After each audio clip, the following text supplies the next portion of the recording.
Levítico capítulo 26, versículo 3, versículo 4, e depois do verso 11 até o verso 13. Os irmãos acharam? A palavra de Deus diz: se andardes nos meus estatutos, guardardes os meus mandamentos e os cumprirdes, então eu vos darei as vossas chuvas a seu tempo, e a terra dará a sua messe, e a árvore do campo o seu fruto. E a partir do verso 11 diz: porei o meu tabernáculo no meio de vós, e a minha alma não vos aborrecerá. Andarei entre vós e serei o vosso Deus, e vós sereis o meu povo. Eu sou o Senhor vosso Deus, que vos tirei da terra do Egito, para que não fosseis seus escravos. Quebrei os timões do vosso jugo e vos fiz andar eretos. Amém. Obrigado, meu Deus, pela palavra que o Senhor nos deixou para edificação, para alimento espiritual. E é isso que nós precisamos e desejamos nesta manhã, ser alimentados pelo Senhor, pela Tua palavra que alimenta mais do que qualquer pão, que não sustenta, mas a Tua palavra sustenta e é bastante, e é dela que nós precisamos, e por isso oramos, te pedindo: fala conosco, Pai, fala ao nosso coração, supre as nossas necessidades espirituais. E para isso usa a minha vida, que eu entrego em Tuas mãos, pedindo graça, misericórdia, unção do Teu Espírito, para me capacitar a pregar a Tua palavra e que eu venha viver tudo aquilo que eu pregar aos meus irmãos. É o que eu te peço em oração com cada um deles aqui, em nome de Jesus. Amém. Graças a Deus. Podem sentar. Amados, eu quero compartilhar contigo uma palavra da parte de Deus que fala de obediência, um tema muito importante nas Sagradas Escrituras. Seria até bom que você tivesse ouvido a palavra que eu preguei na quinta-feira, agora, né? Porque ela é muito importante para que você entenda o que eu vou falar agora. Se você não ouviu, não esteve na quinta, depois você pode ouvir pela internet. Mas ela dá um entendimento a respeito daquilo que nós vamos falar essa manhã. O que esse texto em Levítico está ensinando ao povo de Deus, especificamente aqui a Israel, eu já falei muitas vezes à igreja, que aquilo que Deus ensina a Israel, os princípios, eles servem para nós, porque nós somos hoje também o povo de Deus, o povo escolhido pelo Senhor. Como disse Jesus, não o escolhemos, Ele nos escolheu, assim como Israel foi escolhido por Deus, a igreja é composta de gente escolhida por Deus também. Então, os princípios aqui se aplicam a nós, as promessas se aplicam também à igreja por esta mesma razão. E o que Deus está ensinando nesse capítulo de Levítico é a importância da obediência, que deve marcar todo o nosso relacionamento com Deus. Isso está presente tanto no Antigo Testamento quanto no Novo. Jesus também enfatizou esta mensagem aos seus discípulos, dizendo até que se eles o amassem, eles guardariam os seus mandamentos. Então, guardar, obedecer, é algo que é exigido tanto no Antigo quanto no Novo Testamento, faz parte da nossa relação com Deus.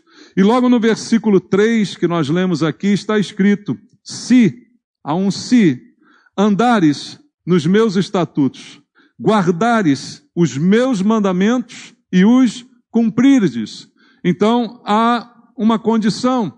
Deus está dizendo: se você guardar, se você andar, se você cumprir, haverá uma consequência. Isso será bom para a sua vida. E aí ele começa a enumerar algumas promessas decorrentes desta observação dos mandamentos, deste guardar, deste andar. Há consequências favoráveis para aquele que assim procede.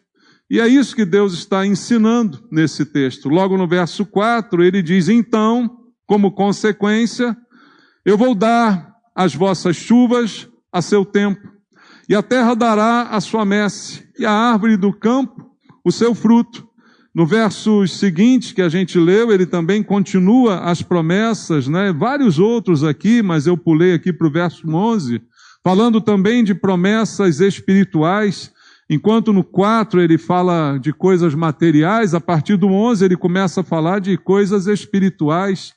Então obedecer é uma bênção para mim, é uma bênção para todos nós que nos relacionamos com Deus. Por quê? Porque há promessas de coisas materiais, mas também, especialmente, de coisas espirituais relativas a essa atitude de obediência. Então, para Deus, obedecer é fundamental. Isso está escrito em vários versículos da Bíblia. Eu cito um deles que nós conhecemos em 1 Samuel, capítulo 15. É muito enfático aqui o versículo 22, quando Samuel repreende a Saul, né, e diz para ele algo que ficou marcado. Ele diz assim: tem porventura o Senhor tanto prazer em holocaustos e sacrifícios, quanto em que se obedeça a sua palavra? Eis que o obedecer é melhor do que o sacrificar, e o atender melhor do que a gordura de carneiros. Então Samuel diz a Saul que é possível você sacrificar e não obedecer. É possível você dar alguma coisa para Deus, mas nem contudo obedecer. E aí ele está enfatizando que obedecer é superior a qualquer coisa que a gente possa dar para Deus, que a gente possa fazer para Deus. Qualquer trabalho, qualquer sacrifício, qualquer envolvimento. Obedecer tem um valor superior a qualquer atitude dessas. Veja como Deus enfatiza, então, a obediência. E aí, como eu disse um pouquinho na quinta-feira, questionando as razões da nossa obediência, por que nós fazemos as coisas? Por que nós chegamos à igreja? Hoje há uma realidade triste de que muitas pessoas, não digo especificamente aqui na nossa igreja, creio que não, mas em muitos lugares as pessoas procuram a igreja atrás de uma bênção, atrás de uma recompensa, atrás de um prêmio. E tem o seu relacionamento com Deus totalmente deturpado por essa mentalidade do toma lá, dá cá. Eu faço alguma coisa para Deus, Deus faz alguma coisa para mim, a gente então faz um negócio, a gente chega em algum acordo. E as pessoas então procuram a bênção. Veja, Deus está prometendo bênção pela obediência. Só que a bênção que as pessoas procuram não é muito esta prometida por Deus, mas é algo mais imediato, é algo mais instantâneo, é algo que se mostre verdadeiro rapidamente, né? Algo que dê certo, entre aspas, né? Rapidamente. Eu preciso ver para crer. Eu preciso que as coisas aconteçam como eu quero para que eu continue servindo a Deus, para que eu continue me sacrificando ou qualquer coisa que a pessoa imagine nesse relacionamento. Quando a gente vê na Bíblia que as coisas não são assim, porque para Deus a bênção verdadeira não é aquilo que Ele faz uma vez na minha vida, mas é aquilo que continuamente eu vivo na presença de Deus. Como Deus disse a Abraão, seja você uma bênção. É muito mais do que receber um presente. Receber um presente é muito bom, ganhar alguma coisa é muito bom. Mas o que adianta ganhar alguma coisa hoje e depois passar um monte de tempo sem ganhar nada? A bênção com Deus é uma vida abençoada. Eu não quero ter uma bênção de vez em quando, eu quero ter uma vida abençoada. E isso não tem prazo de validade, isso não tem imediatismo, não é? Então isso é um relacionamento diferente. E quando Deus promete bênçãos na sua palavra, promete nesse sentido. Mas as pessoas entendem como algo apenas imediato, como a solução de um problema. Não é como a solução de algo que eu preciso, então, fui abençoado. Que maravilha. Mas não é assim que funciona. Não deve ser assim o nosso relacionamento, como eu disse aqui, por isso ressalto a importância da mensagem de quinta-feira. Por que obedeço e como é que Deus deseja essa obediência? Como foi dito na quinta, a obediência de coração. Não é apenas para que eu cumpra uma meta e aí seja premiado, mas é porque meu coração está ligado a Deus. E aí sim as coisas começam a mudar. E aí eu digo, a bênção? Sim, a bênção. E o próprio texto enumera as bênçãos. Veja, as mais importantes que eu ressaltei aqui contigo nesse texto, lendo apenas estes versículos, apesar de muitos outros, que falam aqui da bênção. No verso 4 ele diz, eu vos darei as vossas chuvas a seu tempo. Chuva no tempo certo. E depois, a terra dará a sua messe à árvore do campo o seu fruto. Então ele promete chuva, colheita e promete frutos, que é o que todos que trabalham desejam. Todo trabalhador deseja o fruto do seu trabalho.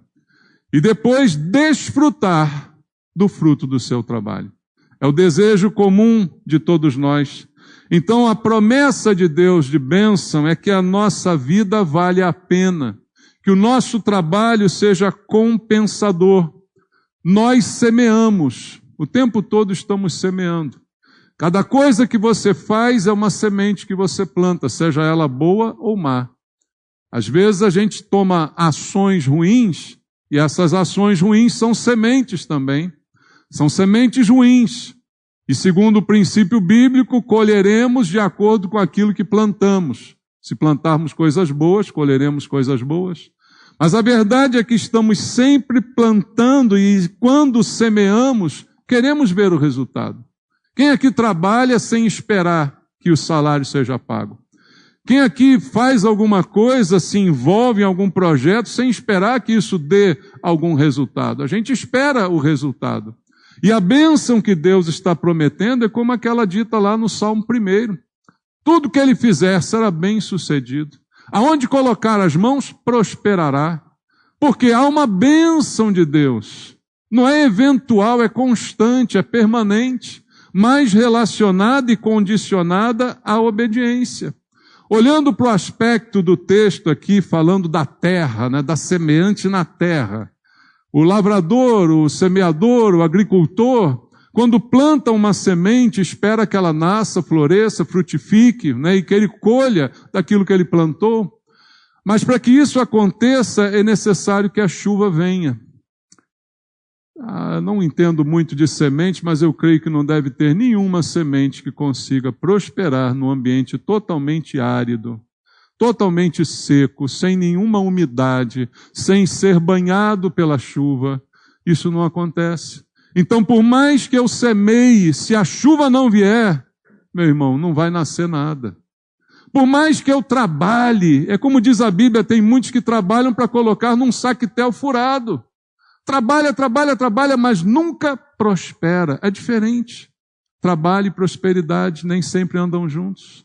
Porque a prosperidade depende da bênção de Deus, que faz dar certo, que abençoa onde você põe as mãos, que faz a chuva vir, e como diz o texto, no tempo certo. Como vai nascer algo se não chover? Não nasce. Mas também se chover demais, não nasce também. Você já viu, às vezes, a plantação é arrasada por enchente, porque caiu mais do que devia, ou porque a chuva caiu no tempo errado.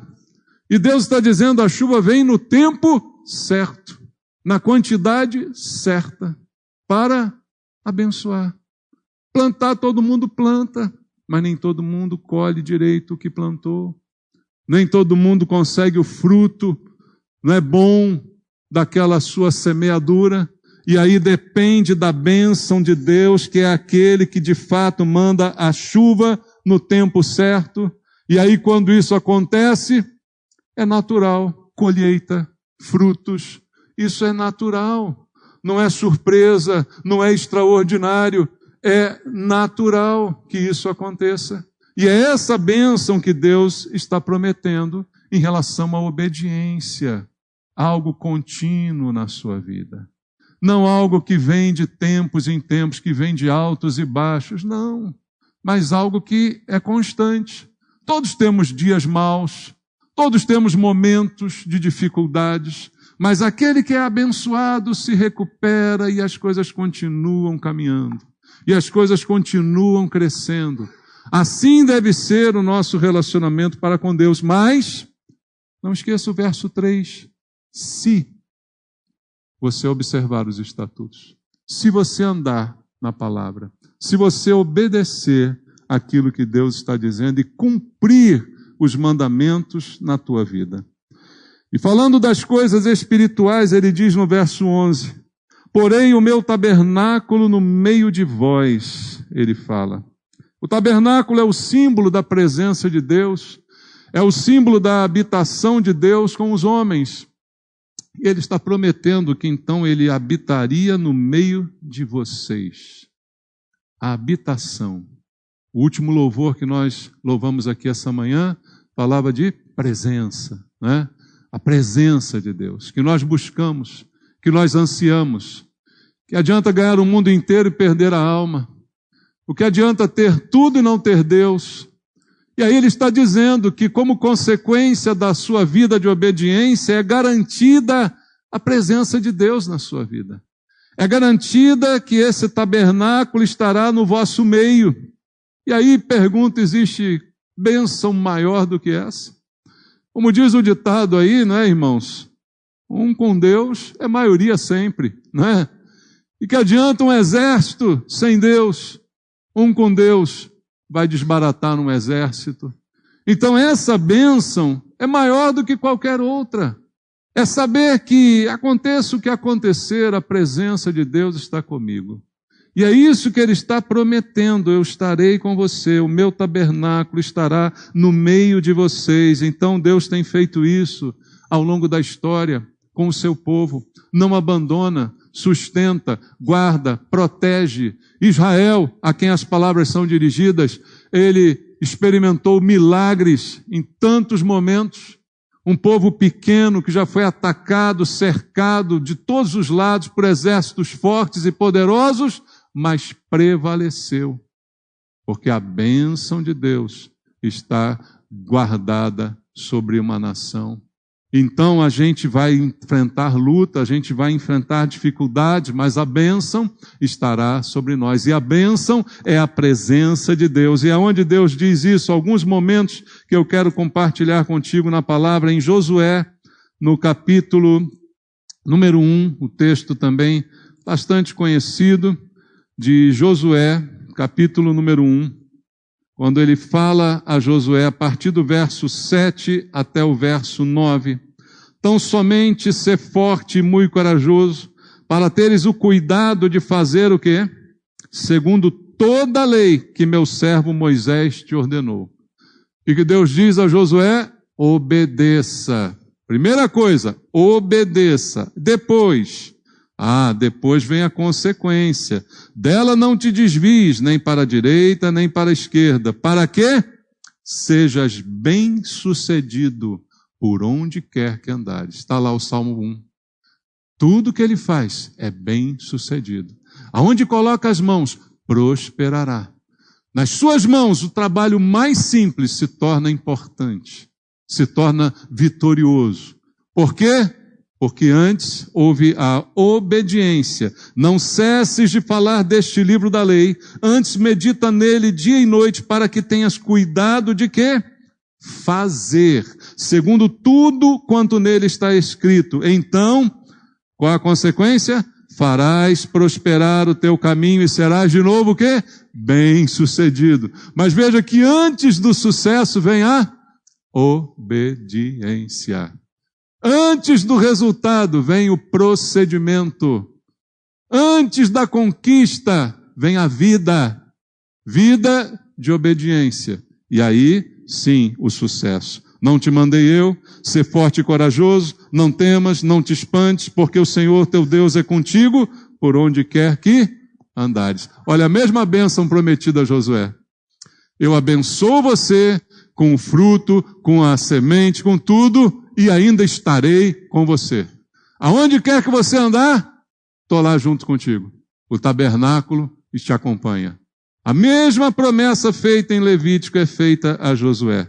No Salmo número 23, que a gente conhece também bastante, vamos ler aqui a palavra de Deus, no Salmo número 23, onde está escrito no versículo número 4, Você conhece o Salmo 23, verso 4? Ainda que eu ande pelo vale da sombra da morte, não temerei mal nenhum, porque tu estás comigo. Não é bom ter essa presença? Não é importante ter essa presença? Não é seguro ter esta presença? O teu bordão e o teu cajado me consolam, me conduzem, me endireitam a vida, não é? Presença de Deus prometida. E no Novo Testamento, em Mateus 28, 20, o que disse Jesus? Eis que estou convosco. Quantos dias? Todos os dias. Até quando? Até a consumação dos séculos. Promessa de Deus, presença constante, contigo, abençoando, conduzindo, protegendo, fazendo multiplicar as coisas aonde você coloca a mão, fazendo as coisas darem certo. E não pense em grandes valores, não, irmãos. Talvez a gente só veja prosperidade em grandes valores. Prosperidade é você botar a mão e a coisa funcionar. Prosperidade é você ser um bom profissional. Sabia que isso hoje está difícil? Achar um bom profissional? O que tem a bênção de Deus, ele põe a mão e funciona. Só isso. A coisa acontece. É honesto, é correto. Isso é bênção. Não extorque ninguém, não cobra mais do que o devido. É bênção de Deus. E é essa bênção que é prometida na palavra do Senhor. E essa palavra hoje se cumpre na vida da igreja. Veja o que diz a Bíblia em João, no capítulo número 14. Também, promessa do Senhor para nós, os crentes, como eu disse, não é só para Israel. Elas nos envolvem também. João capítulo 14, versículo 15 e 16 diz assim: se me amais, guardareis os meus mandamentos. E a consequência, verso 16: e eu rogarei ao Pai, e Ele vos dará outro Consolador, a fim de que esteja por quanto tempo? Para sempre convosco. Percebe a mesma promessa? Guarda o mandamento, obedeça, e eu estarei sempre com você através do Espírito Santo. Nós não estamos sozinhos. Quando você estiver em dificuldade, peça ao Espírito Santo. Espírito Santo que está comigo, me ajuda. Me ajuda, o Consolador que está junto comigo, me ajuda a fazer isso, me ajuda a dar certo nisso, me ajuda a colocar as mãos aqui e a coisa funcionar. Espírito Santo, me dá sabedoria.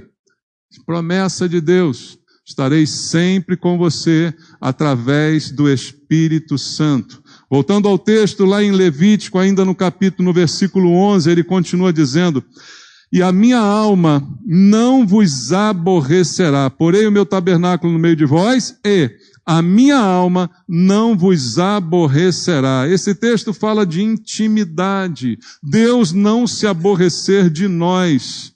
Muito pelo contrário. Não vamos aborrecê-lo e ele não vai ficar aborrecido em relação a nós, porque a relação será de amor, de apego. Por isso é importante a mensagem de quinta-feira. Você vê o coração.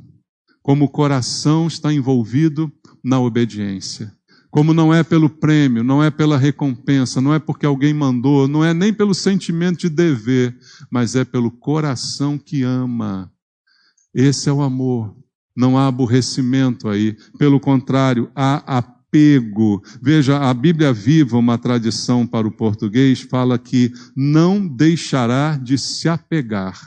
Deus não deixará de se apegar, ao invés do aborrecer, como está na versão que eu li. Então, Deus apegado a nós, dá a ideia de comunhão.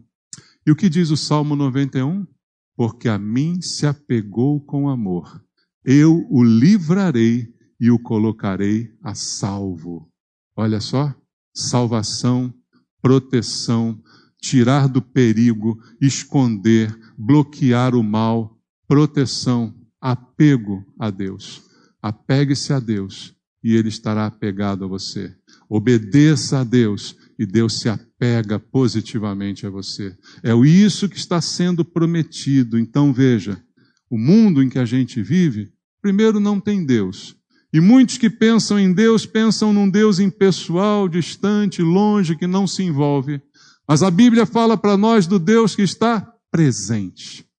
Jesus é chamado Deus Emanuel, Deus conosco, apegado, junto, ao lado, caminhando com a gente. O Espírito Santo estará com você todos os dias. Jesus estará comigo todos os dias, ao meu lado, andando comigo, me guardando, me protegendo, apegado a mim, guardando a minha vida, e é isso que a gente pode experimentar. Há uma possibilidade aqui, mas tem o se. Se me amares, guardareis os meus mandamentos. Se você andar no meu caminho, se você guardar a minha palavra, então Deus está aqui trazendo a bênção. E no verso 12, ele continua dizendo: andarei entre vós, e serei o vosso Deus, e vós sereis o meu povo. E aqui fala tudo no sentido de posse, meu. Eu sou seu, e você é meu. Eu serei o seu Deus, e você será o meu povo. Percebe o sentimento de posse aqui retratada? Então Deus me garante, você é meu. Agora, você imagina Deus dizendo isso para alguém que não se importa em obedecer a sua palavra? Você imagina Deus dizendo isso para alguém que ignora completamente os seus princípios? Não, essa promessa é para aquele que guarda a sua palavra. É para aquele que se esforça em assim fazê-lo. Talvez a ideia errada que a gente tenha também é que a gente sabe que nós não conseguimos fazer isso 100% do tempo.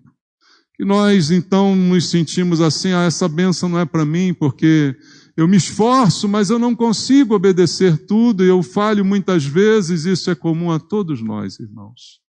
Deus não está falando de pessoas infalíveis, infalível é Ele, mas sabe que somos pessoas falhas, mas quer ver em nós o coração. Por isso a Bíblia diz, sobre tudo que se deve guardar, guarda o coração, porque é o coração que é contemplado por Deus. O quanto o seu coração deseja obedecer, o quanto o seu coração é sincero para com Deus, é isso que faz a diferença nesse relacionamento. Ele não está esperando super-homens, super-mulheres, mas pessoas cujo coração seja totalmente dele, como diz a Bíblia. É isso que ele quer. Mas eu tenho meu coração em Deus, mas às vezes eu falho, mas às vezes eu erro. Isso Deus sabe, isso Deus conhece, mas Ele conhece também o quanto o seu coração é dele. E se o seu coração é dele, essa promessa é para você. Você pertence a Ele, e Ele pertence a você. Ele diz, eu serei o seu Deus, e você será o meu povo. E aí há uma segurança. Sabe por quê? Porque Deus cuida do que é seu. Deus cuida do que lhe pertence. Como disse Jesus, as minhas ovelhas estão nas minhas mãos. Ninguém as arrebatará de lá. Ninguém vai tirar uma ovelha minha das minhas mãos. Por quê? Porque eu guardo o que é meu. Porque eu protejo o que é meu. Aquilo que é de Deus, Ele protege, Ele guarda. Nós estamos falando isso a mensagem inteira. É o esconderijo do Altíssimo. Para aquele que se apega, Ele guarda, Ele protege. O que é seu, ninguém pode tocar. Aquilo que Deus abençoa, o inimigo não pode tocar, porque pertence a Deus, e Deus não compartilha com o inimigo aquilo que é seu. Certeza e tranquilidade para nós. E no verso 13, ele diz, eu sou o Senhor vosso Deus, que vos tirei da terra do Egito para que não fosseis seus escravos. Quebrei os timões do vosso jugo e vos fiz andar eretos. Por que obedecer? Ele ainda dá mais esta razão. Ele te libertou da escravidão. Essa consciência é de suma importância para que a gente entenda o relacionamento com Deus. Estar em Cristo não é uma escolha como você escolhe um time ou um clube, mas é uma verdade revelada. É uma verdade revelada por Deus. Por isso Jesus disse, ninguém pode vir a mim se pelo Pai não lhe for revelado. Há uma verdade revelada. A verdade de que você era escravo do pecado. A verdade de que o pecado te aprisionava e você fica naquele ciclo vicioso sem poder sair dele. Mas em Cristo você tem a liberdade de sair dele. Embora possa em algum momento ter uma falha ou um defeito, como já foi dito aqui, mas você é livre. E a razão para continuar crendo e obedecendo de coração, como foi dito na quinta-feira, é a consciência da liberdade. A consciência da liberdade, veja, a vida de obediência não é uma vida de escravidão. Escravidão era no passado. Tem gente que inverte as coisas, acha que obedecer a Deus é ficar escravo, né? E ficar o tempo todo se policiando de tudo que é forma, como se estivesse acorrentado. Viva a vida que Deus deu a você, mas com teu coração em Deus, e Ele te guardará, e Ele te livrará, e você terá esse sentimento de que foi livre. Ah, quem o Filho liberta, a Bíblia diz, verdadeiramente é livre. Você foi liberto por Deus para viver em liberdade. E é por isso que você deve obedecê-lo. Não para conquistar a liberdade, ela já foi te dada. Não para ganhar mais alguma coisa, porque todas as bênçãos já foram entregues. Mas porque agora a sua vida é assim, você é livre. Livre para obedecer. E segundo diz o verso 13 ainda, ele diz, ele te libertou, tirou da terra do Egito para que você não fosse escravo, quebrou o jugo e te fez andar ereto. Então o jugo que pesava, que entortava a vida da gente, foi retirado. Agora você anda ereto, agora você anda de cabeça erguida, porque não há mais a vergonha do pecado sobre a sua vida, porque os seus pecados foram perdoados. Essa é a bênção de obedecer. Essa é a bênção de ter um relacionamento com Deus. Vale a pena? É a pergunta que eu te faço. Vale a pena? Tem algo que vale mais do que isso? Tem algum outro valor a quem possamos comparar? Agora, como eu disse, não é uma questão de escolha, é uma obrigação. Sim, é um dever. Mas como foi dito na quinta-feira, é um dever que tem que ser feito de coração. Porque em tudo está em jogo o coração. Em tudo que nós vemos está em jogo o seu coração. Mas tem que fazer? Sim, tem que fazer. E aí a gente pode ler o que ninguém quer ler ou não gosta de ler. Que é no mesmo capítulo que a gente leu as bênçãos, você vê as consequências do contrário. Obediência é uma bênção. E desobediência, irmão? Você tem a chance de obedecer, mas você resolve desobedecer, porque teu coração não é reto em você, porque teu coração não é totalmente dele.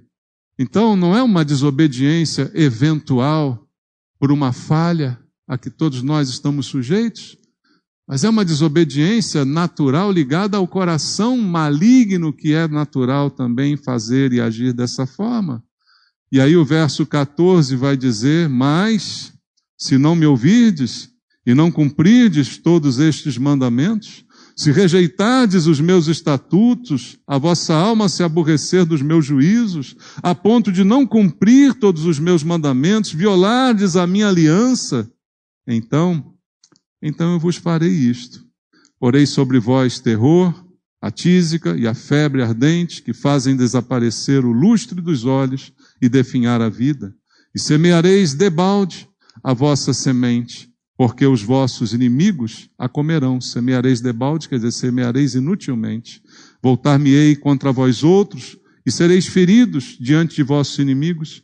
Os que vos aborrecem assenhorar-se-ão de vós e fugireis, sem ninguém vos perseguir. Se ainda assim com isto não me ouvirdes, tornarei a castigar-vos 7 vezes mais por causa dos vossos pecados. Essa parte a gente não quer, a gente quer pular. A partir do verso 23, se ainda com isto não corrigirdes para volverdes a mim, porém andardes contrariamente comigo, eu também serei contrário a vós outros, e eu mesmo vos ferirei 7 vezes mais por causa dos vossos pecados. Porei sobre vós a espada vingadora da minha aliança, e então, quando vos ajuntardes nas vossas cidades, enviarei a peste para o meio de vós, e sereis entregues na mão do inimigo. Tudo ao contrário do que nós vimos, não é? E ele fala de castigar 7 vezes mais. Tem uma música que a gente canta que fala 7 vezes mais, né? É só bênção. 7 vezes mais de bênção. Nunca vi ninguém cantando essa música, que essa letra não fizeram ainda. 7 vezes mais de doença, 7 vezes mais de derrota, 7 vezes mais de problema. Essa ninguém canta. Mas é uma realidade do que a Bíblia está nos apresentando. Para quê? Para me amedrontar? Não. Quem é de Deus não precisa ter medo de Deus. Porque Deus conhece o teu coração. Quem tem seu coração em Deus, não precisa ter medo. Essa palavra é para aquele cujo coração não é totalmente dele. É para aquele cujo coração não é firme, como diz a Bíblia. Mas é uma realidade que não pode ser ocultada. Há 2 possibilidades: a obediência ou a desobediência. A vida ou a morte. E Deus está sempre dizendo: escolhe a vida. Escolhe obedecer. Escolhe o bom caminho. Não vá pelo caminho tortuoso, não vá pelo outro caminho, vá pelo bom. Porque tem bênção para você, tem proteção, tem tudo isso, tem vida comigo, tem pertencimento, tem toda uma transformação. E é esse o caminho que nós temos que escolher. Porque a escolha é nossa. A gente está numa aliança com Deus. A parte de Deus Ele vai cumprir sempre. Agora vamos cumprir a nossa parte. Porque a Bíblia diz: de Deus não se zomba. Aquilo que o homem semear, ele também ceifará. O que for semeado, será colhido. Depende do que é semeado. Amém? Vamos orar? Vamos falar com Deus. Pai, nós ouvimos a Tua palavra, palavra de vida, palavra que é alimento, e que ela trate conosco essa manhã, para a transformação do nosso coração. Como disse o Senhor na parábola do semeador, a única semente que deu certo foi aquela que caiu num bom e reto coração. Essa frutificou, essa produziu transformação. Pai, que o solo seja fértil essa manhã. Que o Senhor encontre aqui bons corações, em que a Tua palavra faça morada e produza transformação, que ela frutifique para a transformação da nossa vida, para que aqui sejamos pessoas abençoadas por Deus, pessoas que vivem na Tua bênção, debaixo da Tua proteção, que vivem a bênção de Deus, a ponto de onde colocarem as mãos, as coisas darem certo. Abençoa o Teu povo, Pai, e coloca em nós o desejo de Te obedecer, o desejo de honrar a Tua palavra na nossa vida. Oramos por isso, em nome de Jesus. Amém.